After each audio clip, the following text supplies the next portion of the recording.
The disappearance of the Cowen family began on Labor Day weekend in 1974. Richard, 28, his wife Belinda, 22, their son David, 5, and their infant daughter Melissa, just 5 months old, set out for what was supposed to be a relaxing camping trip in the Siskiyou Mountains near Copper, Oregon. Little did they know that this spontaneous getaway would lead to one of Oregon's most baffling unsolved mysteries. The family's decision to go camping was a last-minute change of plans. Initially, Richard had intended to spend the long weekend working on their home's driveway, planning to haul gravel for the project. However, fate intervened when the truck he planned to use for this task unexpectedly broke down. This led the family to opt for a camping trip instead. On Friday, August 30th, 1974, the family packed up their 1956 Ford pickup truck and headed to the Rogue River National Forest campground, just outside the town limits of Copper, Oregon. This area was not unfamiliar to them. In fact, it held a special significance as Belinda's mother, Ruth Grayson, lived nearby, less than a mile from the campground. The family had planned to visit her for dinner on their way back home after the camping trip.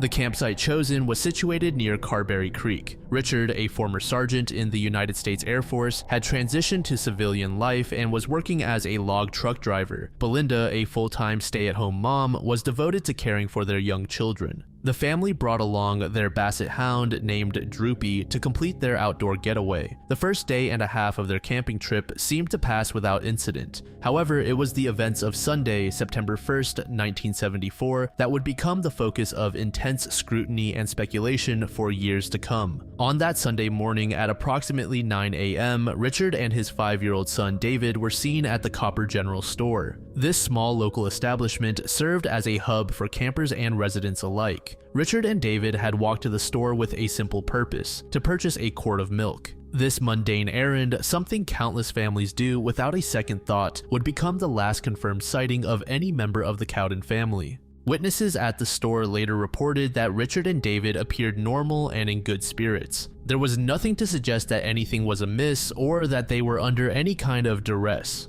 After making their purchase, the father and son were observed walking back toward their campground. This brief interaction at the store would later become a crucial piece of evidence in the investigation. As the day progressed, there were no reports of unusual activities or disturbances in the area. The campground, likely bustling with other Labor Day weekenders, continued its normal routines. Unbeknownst to anyone, sometime after Richard and David's return from the store, the entire Cowen family vanished without a trace. The first indication that something was wrong came later that evening. The Cowens had made plans to have dinner with Belinda's mother before heading back to their home in White City. When the family failed to arrive, Ruth became increasingly worried. The close proximity of her home to the campground, less than a mile, made their absence all the more perplexing. Concerned for her daughter and her family's well-being, Ruth decided to drive to the campground to check on them. What she discovered upon arrival would set in motion one of the largest missing persons searches in Oregon's history. As she approached the Cowens' campsite, she was met with an eerie and unsettling scene. The family's truck was still parked where they had left it, on Carberry Creek Road, a short distance from the actual campground. This initial observation might have provided a moment of relief, suggesting the family was still in the area. However, as she drew closer to the campsite itself, the signs of abandonment became apparent. The campsite seemed almost frozen, so to speak, as if the family had simply vanished mid-activity. On a picnic table, Ruth found Belinda's purse, seemingly with all of its contents. Next to it sat the half-full milk container that Richard and David had purchased earlier that morning from the Copper General Store. This detail would later become significant, as it suggested that the family had returned to the campsite after their morning errand. Near the table, a plastic dishpan full of cold water lay on the ground. The camp stove had been assembled and was ready for use, indicating that the family had been in the midst of their camping activities when they disappeared. Further adding to the mystery, Richard's expensive wristwatch and wallet were found lying on the ground near the campsite. The wallet still contained about $100 in today's value. This discovery immediately ruled out robbery as a motive, deepening the puzzle of their disappearance. Other personal items were scattered around the site, each piece adding to the picture. An open pack of cigarettes, identified as the brand Belinda smoked, was found nearby. The family's clothing was still in the truck, with only their bathing suits missing, suggesting they might have gone for a swim.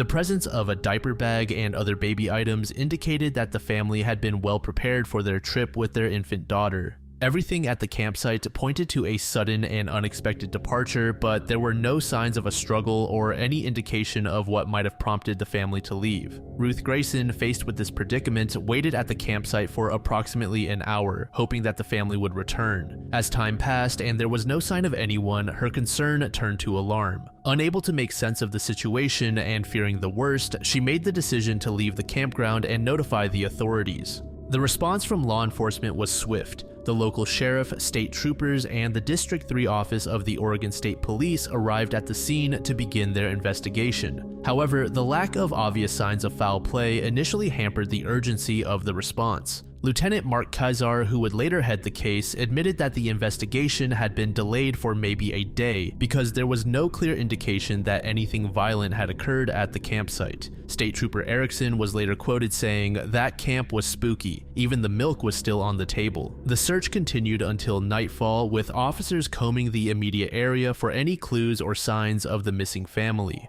As darkness fell and visibility became too poor to continue, the initial search was suspended until the following morning. The next day, September 2nd, brought a small but significant development. The Cowdens' pet dog was found scratching at the front door of the Copper General store. The dog's appearance raised more questions than answers. How had Droopy become separated from the family? And why had the dog returned to the last place it had seen Richard and David rather than staying at the campsite? The discovery of Droopy alive and unharmed provided a glimmer of hope that the Cowdens might also be found safe. As news of the disappearance spread, it captured the attention of the local community and soon made headlines across the state. The idea of an entire family vanishing without a trace from a popular camping area was both frightening and fascinating to the public. It touched on primal fears of the dangers that might lurk in the wilderness and the vulnerability of families in isolated areas. Ground teams combed through 25 miles of roads and trails surrounding the campsite. Helicopters and planes equipped with infrared imaging technology flew over the area, hoping to detect any signs of recent disturbances in the soil or hidden remains. Creeks and other bodies of water were examined to rule out the possibility of accidental drowning. As days turned into weeks with no sign of the family, the investigation broadened. Law enforcement conducted over 150 interviews with individuals who might have information related to the case. A reward equivalent to over $12,000 today was offered for information leading to the family's whereabouts. The disappearance of the Cowdens occurred during a time when several other women had gone missing in Washington and Oregon. Initially, investigators explored possible connections between these cases and the family's disappearance. However, these other disappearances were later linked to a particular serial killer and no connection to the Cowden case was established. The lack of progress in the case frustrated many, leading to a petition signed by over 200 citizens requesting that the FBI take over the investigation. However, this request was denied on the grounds that there was, quote, no evidence that the Cowdens had been kidnapped or taken across state lines, which would have been necessary for FBI jurisdiction. As weeks turned into months, the official search was scaled back, but friends and relatives of the family continued to spend their weekends and vacation time searching the area, clinging to the hope of finding answers. 7 months after their mysterious disappearance, the fate of Richard, Belinda, David, and Melissa Cowden was finally revealed. On April 12, 1975, 2 gold prospectors from Forest Grove, Oregon were hiking through the rugged terrain near Carberry Creek, approximately 7 miles from the Cowdens' original campsite. As they made their way along a steep hillside, they stumbled upon a horrifying sight that would change the course of the investigation. The first body they discovered was that of an adult male, later identified as Richard Cowden. His remains were found in a disturbing position, tied to a tree on the hillside. This scene immediately suggested foul play and ruled out any lingering hopes that the family's disappearance might have been voluntary or accidental. Approximately 100 feet away from Richard's body, the prospectors made an even more chilling discovery. Hidden beneath a rock outcropping on the hillside was a small cave. Inside this chamber, they found the remains of an adult female, a young child, and an infant. These bodies would later be confirmed as those of Belinda, 5-year-old David, and 5-month-old Melissa. The cave entrance had been carefully sealed with rocks, indicating a deliberate attempt to conceal the bodies and delay their discovery. Upon the discovery, the prospectors immediately alerted the authorities. The Oregon State Police, Jackson County Sheriff's Office, and other relevant agencies quickly mobilized to secure and process the crime scene. Former Detective Richard Davis described the moment he received the call about the discovery. "Right then, I mobilized everyone I can get. I need help. I'm one man. I can't search the forest. I need help," he recalled in a 2020 interview. The crime scene presented unique challenges for investigators. The remote location, coupled with the 7 months that had elapsed since the family's disappearance, meant that much of the physical evidence had been exposed to the elements. This exposure potentially destroyed or degraded crucial clues that might have helped identify the perpetrator or shed light on the sequence of events leading to the family's deaths. Despite these challenges, law enforcement meticulously combed the area for evidence. Davis later recounted that they bagged everything up down to the mineral soil. The autopsies of the family members revealed the brutal details of their deaths. Belinda and 5-year-old David had both died from .22 caliber gunshot wounds to the head. The fate of baby Melissa was even more heartbreaking. The autopsy revealed that the 5-month-old had died from severe blunt force trauma to the head. This brutal act against an infant added an even more disturbing dimension to an already horrific crime. The cause of Richard's death proved more difficult to determine. Due to the advanced state of decomposition, medical examiners were unable to conclusively establish how he died. However, the fact that his body was found tied to a tree strongly suggested that he had met a violent end, possibly after witnessing the murders of his family or in an attempt to protect them. One of the most crucial pieces of evidence recovered from the scene was a single bullet identified as belonging to a Marlin manufactured rifle. This discovery was both promising and frustrating for investigators. While it provided a potential link to the murder weapon, the absence of the firearm itself left a significant gap in the evidence. The location where the bodies were found raised additional questions. At approximately 7 miles from the family's campsite, it was far enough to suggest that the Cowdens had either been led or forcibly taken to this remote spot. The discovery of the bodies also shed new light on earlier search efforts. A volunteer who had participated in the initial search reported that he had actually been to the location where the bodies were eventually found. However, he stated that at the time of his search, the small cave had been empty. This information, if accurate, suggests the possibility that the bodies were moved or concealed sometime after the initial disappearance, adding another layer of complexity to the timeline of events. In the days and weeks following the discovery, investigators pursued several lines of inquiry. They re-interviewed witnesses from the original disappearance, now armed with new information about the family's fate. They also expanded their search for anyone who might have purchased a Marlin manufactured rifle capable of firing the type of bullet found at the scene. Not long after, Dwayne Lee Little emerged as the primary suspect in the Cowden family murders, though he was never formally charged with the crime. Born in December 1948, Little had a troubled past and a history of violence that made him a person of interest in the case. Little's criminal history began at a young age. On November 2, 1964, when he was only 15 years old, he committed his first known murder. He raped and killed 16-year-old Orla Faye Phipps in Oregon. This brutal crime shocked the community and resulted in Little receiving a life sentence in 1966. Despite the severity of his crime, Little was paroled from the Oregon State Penitentiary in Salem on May 24, 1974, after serving just 8 years of his life sentence. This early release would prove to be a controversial decision, as Little's time in prison appeared to have done little to reform his violent tendencies. The timing of Little's release became significant in the Cowden family case. He had been out of prison for only 3 months when the family disappeared. State police were able to determine that Little had been in the Copper area over the Labor Day weekend, coinciding with the time the family vanished. Several additional factors, including suspicious travel claims, firearm evidence, refusal to cooperate, and more also played a role. Despite these suspicious circumstances, investigators were never able to gather enough concrete evidence to charge Little with the Cowden family murders. The case against him remained largely circumstantial. Additionally, a miner who owned a cabin near the crime scene claimed that Little and his parents had stopped by on Monday, September 2, 1974, and signed a guest book he kept for visitors. This suggested that Little had familiarity with the area where the bodies were eventually found. Little also claimed to have driven from Crescent City, California to Rouge on the day the Cowdens disappeared. However, he denied being in Copper, despite it being on his most direct route home. This inconsistency raised suspicions among investigators. On June 2, 1980, Little committed another horrific crime. He picked up a pregnant 23-year-old woman named Margie Hunter, whose car had broken down near Portland, Oregon. Little proceeded to assault and brutally beat Hunter. Miraculously, both Hunter and her unborn child survived the attack. This attack led to Little's final incarceration. He was charged and convicted of attempted homicide and sentenced to 3 consecutive life sentences. Throughout his time in prison, Little was reportedly uncooperative with mental health treatment and refused to discuss any of the murders he was accused of committing. The case against Little in the Cowden murders was further complicated by conflicting testimonies. Floyd Forsberg, a former cellmate of Little's, claimed that Little had confessed to the Cowden murders. However, this claim was later recanted, leaving investigators without a solid confession.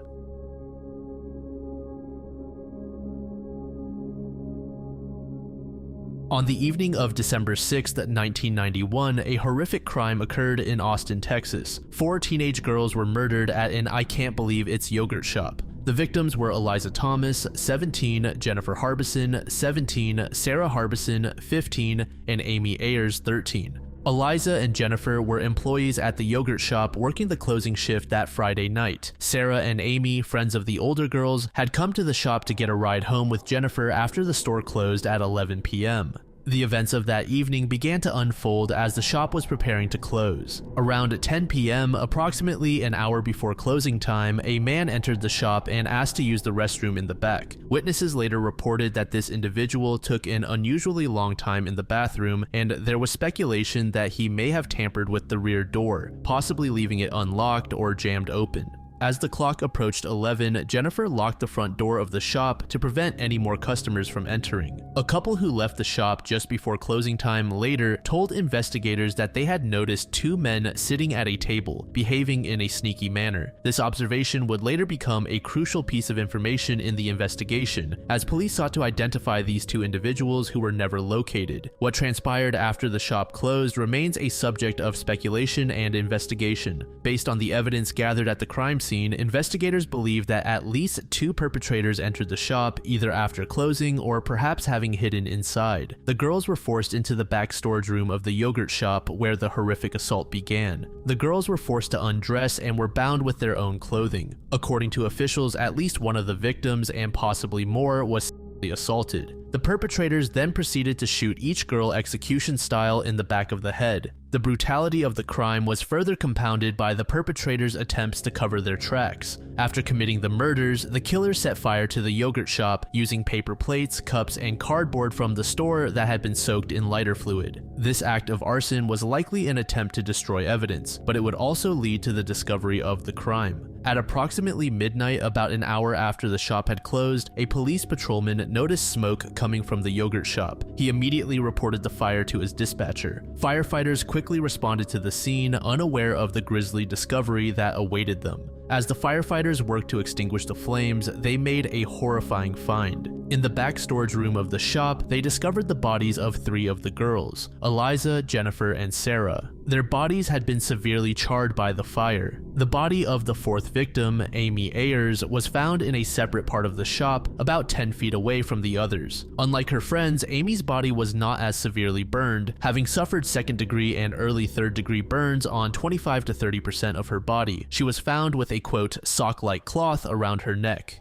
The positioning and condition of the bodies provided investigators with crucial, albeit disturbing, information about the crime. The 3 girls found in the storage room, Eliza, Jennifer, and Sarah, had all been shot in the back of the head with a single gunshot wound. Amy, however, had been shot twice. The first bullet had missed her brain, while the second had caused severe damage, exiting through her lateral cheek and jawline. The fire had burned so intensely that it melted the upper rungs of a thick aluminum ladder in the rear of the business. This intense fire, combined with the water used by firefighters to extinguish it, severely damaged the crime scene and destroyed countless pieces of potential evidence. Despite the perpetrators' attempts to destroy evidence, investigators were able to recover some crucial physical evidence from the scene. They determined that 2 different firearms had been used in the murders, a .22 caliber revolver and a .380 semi-automatic pistol. Spent rounds from both these weapons were recovered at the scene. Perhaps most importantly, investigators were able to recover a small sample of male DNA from one of the victims. This DNA evidence would become a central focus of the investigation in the years to come, as advances in forensic technology offered new hope for identifying the perpetrators. The discovery of the crime sent shockwaves through the Austin community. The city had never seen a crime of this magnitude and brutality before. The fact that the victims were young teenage girls killed in such a violent manner in a place as innocuous as a yogurt shop added to the sense of horror and disbelief. On December 10, 1991, more than 1,500 people attended the funeral for the victims. A $100,000 reward was offered by a private group of entrepreneurs for information leading to the arrest and conviction of the perpetrators. This substantial reward generated numerous tips and leads, which investigators followed up on. As the investigation progressed, several theories emerged about the motive behind the crime. Initially, investigators believed that the murders may have started as a robbery gone wrong. However, the extreme violence of the crime and the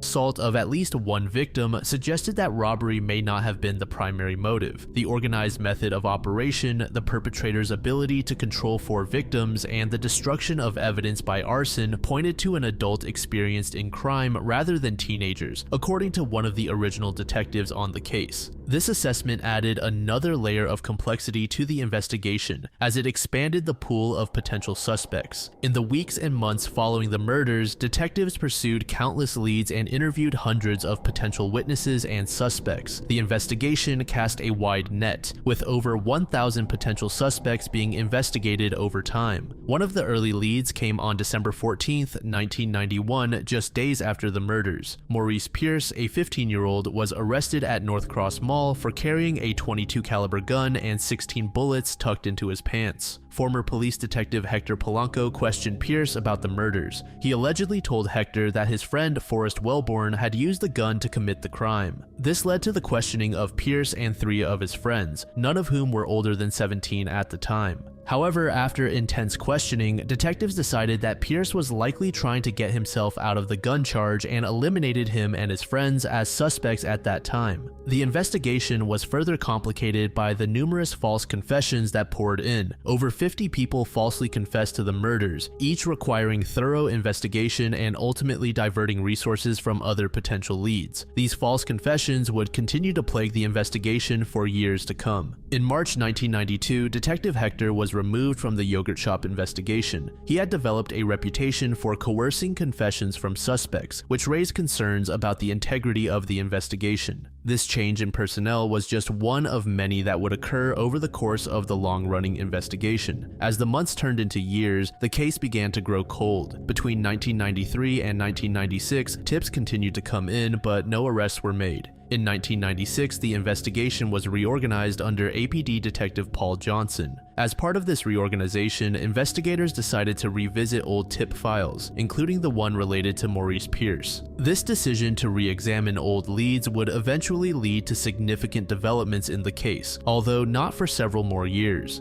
Throughout the initial investigation, the FBI's profile of the killers played a significant role. According to their analysis, the perpetrators were likely white and in their late teens to mid-20s. The FBI suggested that one had a dominant personality and had led one or more reluctant participants. This leader was believed to be familiar with the area around the yogurt shop, emotionally immature, an underachiever with a criminal record, and prone to anger easily. While this profile seemed to align with some aspects of Pierce and his friends, it did not immediately lead investigators to focus on them as primary suspects. On October 6, 1999, the Austin Police Department announced the arrest of 4 suspects in connection with the murders. The suspects included Pierce, Michael Scott, Robert Springsteen, and Forrest Wellborn. All 4 had been teenagers at the time of the murders in 1991. The new investigators decided to re-question the men. During intense interrogations, 2 of them, Robert and Michael, confessed to the yogurt shop murders and implicated Pierce and Wellborn in the process. These confessions became the primary basis for the arrest of all 4 men in October 1999. However, the case against the 4 men was controversial from the start.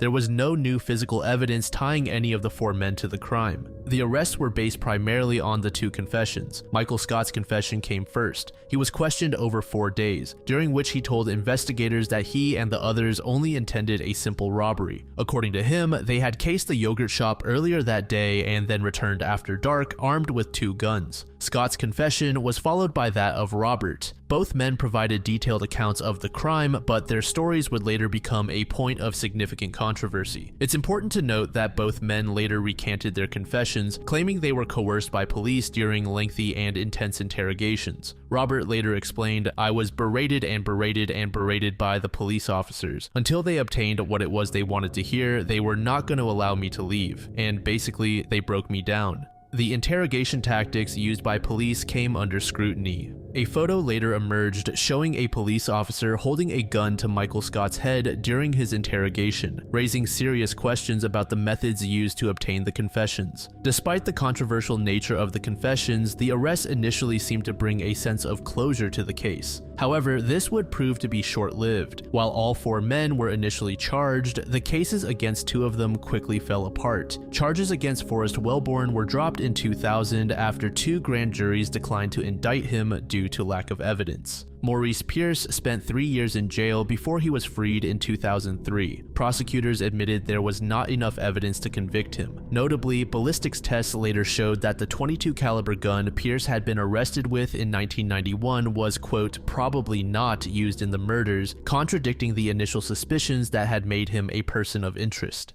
This left Robert Springsteen and Michael Scott as the remaining suspects. Despite the lack of physical evidence connecting them to the crime, prosecutors moved forward with their cases based primarily on their confessions. In 2001, nearly 10 years after the murders, Robert Springsteen was tried, convicted, and sentenced to death. The following year, in 2002, Michael Scott was convicted and sentenced to life in prison. However, these convictions would not stand. In a significant turn of events, the Texas Court of Criminal Appeals overturned Robert's conviction in 2006 and Scott's in 2007. The court found that there had been violations in how their alleged confessions were used at trial by prosecutors. Specifically, the appeals court ruled that the men should have been given the chance to cross-examine each other during their trials, as excerpts from each other's confessions had been used against them. The overturning of the convictions was a major setback for the prosecution and reopened the question of who was responsible for the murders. It also raised serious questions about the reliability of the confessions and the tactics used by police to obtain them. In the years following the overturned convictions, new DNA technology would cast further doubt on the involvement of Robert and Michael. In 2008, advanced DNA testing was conducted on evidence from the crime scene. The results revealed male DNA that did not match any of the 4 men who had been arrested.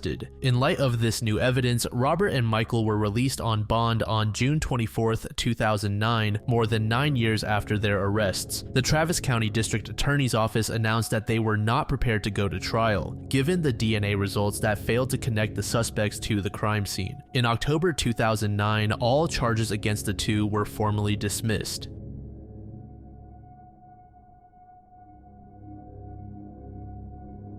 Harvey McLeod, a 65-year-old cab driver from Modesto, California, found himself at the center of a terrifying crime on January 8, 1996. McLeod's experience as a cab driver spanned over a decade, during which he had encountered a wide array of passengers and situations. His years of service had equipped him with a calm demeanor and an ability to handle unexpected circumstances. However, nothing in his extensive career could have prepared him for the events that unfolded on that winter day. Harvey's ordinary workday began like any other, with him navigating the streets of Modesto in his taxi, picking up and dropping off passengers. His colleagues knew him as a reliable and dedicated worker, always punctual and professional in his dealings with customers. Eventually, a man who hailed Harvey's cab stood out immediately due to his unusual appearance. He was wearing a turban and had adorned himself with what Harvey quickly recognized as a fake beard and mustache. This disguise, while noticeable, didn't initially alarm Harvey, who had seen his fair share of eccentrically dressed passengers over the years. As the man entered the cab, he spoke in a coarse whisper, adding another layer of peculiarity to his demeanor. The passenger's first interaction with Harvey seemed relatively normal for a taxi ride. He informed the driver that he only had about half of the required fare, but assured Harvey that he could obtain the rest of the money at his brother's house, which he claimed was on their route. This type of request, while not ideal, was not uncommon in Harvey's line of work, and he agreed to the arrangement. However, the situation took a drastic and terrifying turn as they drove. The passenger revealed his true intentions, transforming what had started as a routine fare into a nightmare scenario. In a shocking move, the man produced a black metal box equipped with a numeric keypad. With swift and deliberate actions, he chained this device to Harvey's body. The gravity of the situation became immediately apparent to Harvey as he felt the cold metal against his skin and heard the click of the chain securing the box to him. The assailant didn't stop there. He took a wire lead and wrapped it around Harvey's neck, clipping it shut. The passenger then made a disturbing claim. The device he had attached to Harvey was an explosive bomb. To drive home the threat, the man appeared to activate the black box right in front of the terrified cab driver. The culprit, having established control over Harvey through the threat of the supposed bomb, began to reveal his true plan. Over the next 10 minutes, as they drove back towards Modesto, the assailant provided Harvey with detailed instructions for robbing a bank. Not only was he being held hostage with what he believed to be an explosive device, but he was now being coerced into participating in a serious crime. As part of the robber's elaborate scheme, Harvey was instructed to take another box into the bank, which the gunman claimed contained a second bomb. This additional threat was designed to ensure compliance not just from Harvey, but from the bank staff as well.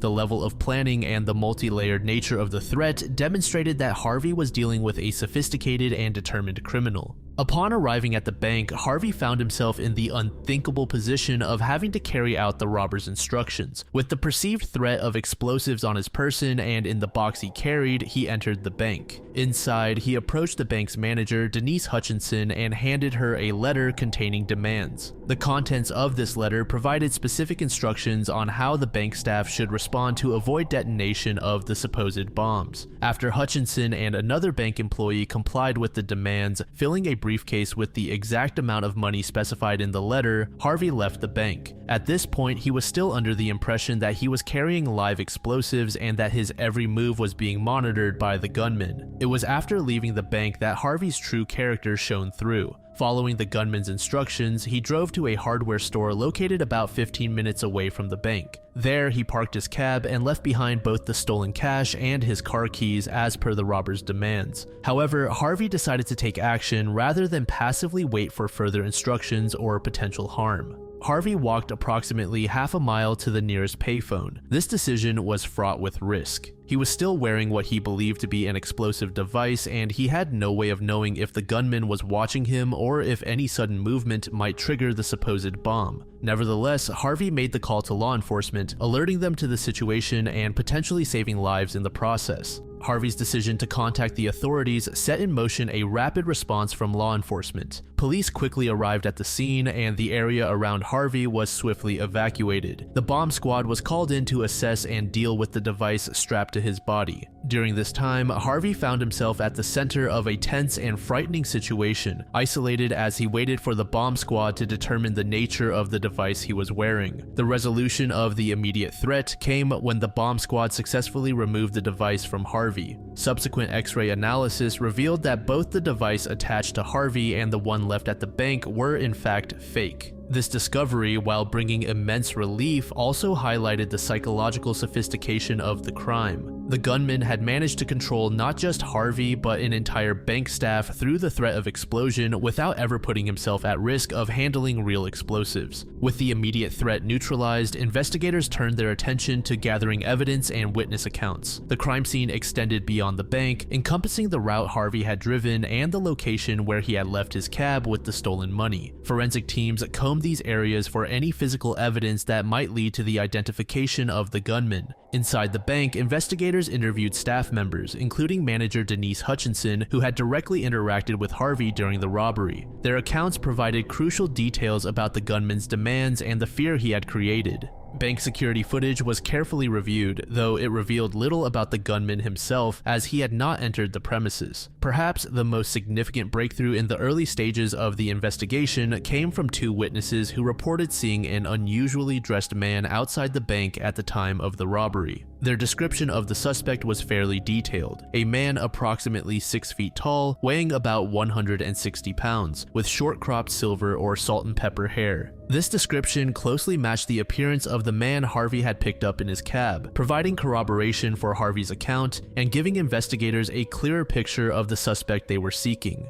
However, the witness accounts had limitations. Despite noticing the suspect's unusual appearance, they were unable to provide a license plate number or any information about a getaway vehicle. This lack of crucial identifying information would prove to be a significant obstacle in the investigation. Investigators also focused on Harvey's cab, which had been left at the hardware store as per the gunman's instructions. Forensic teams thoroughly examined the vehicle for fingerprints, DNA evidence, or any other clues the perpetrator might have left behind.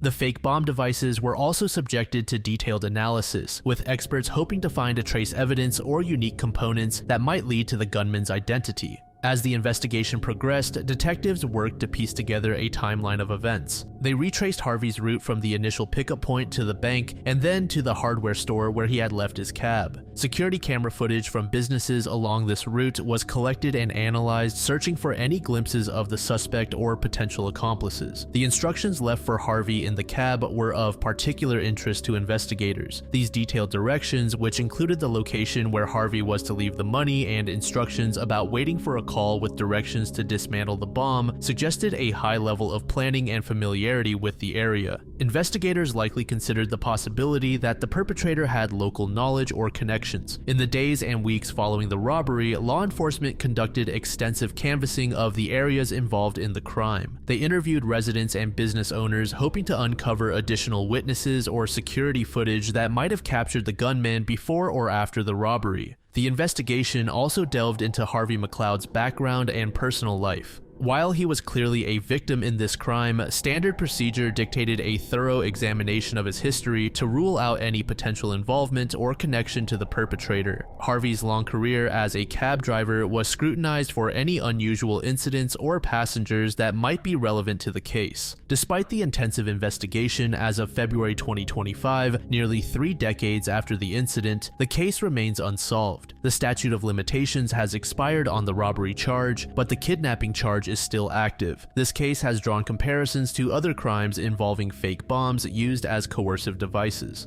In 2003, the infamous pizza bomber case in Erie, Pennsylvania saw Brian Wells forced into robbing a bank while wearing an explosive collar that ultimately detonated, killing him. More recently, in 2020, a man in Baltimore forced an unlicensed cab driver at gunpoint to wear what appeared to be an explosive vest during another bank robbery attempt. This suspect was caught, unlike in Harvey's case. While these cases share thematic similarities, there is no direct evidence linking them to the one we just went over.